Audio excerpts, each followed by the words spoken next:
Hey guys, in this video we are going to be talking about the magic ring and 2 different ways to start crocheting from it. So to make the magic ring, you will lay your yarn on your hand like this, wrap it around to make this cross, then you will insert your hook and pull the continuing yarn through and make a slip knot by pulling both ends of the string tight. You will then pull the continuing yarn again so that it cinches that loop up to your hook and start chaining from there.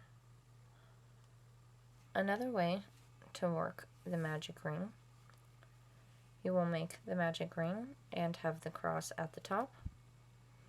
Then you will pull the continuing yarn through the loop again, and this is now the loop that we will start working with. So you can use the continuing yarn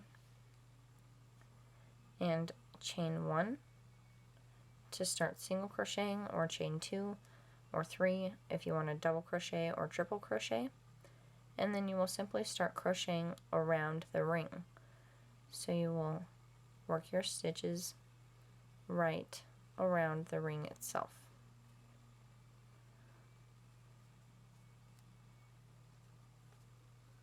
And it is somewhat hard to work with the ring if it's big, because it is how you use your stability.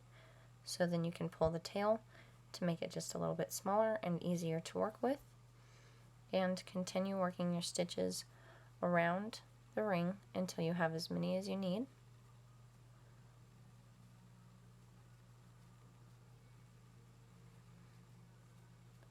And then you can pull the tail again, and it cinches that up for you and pulls that hole closed.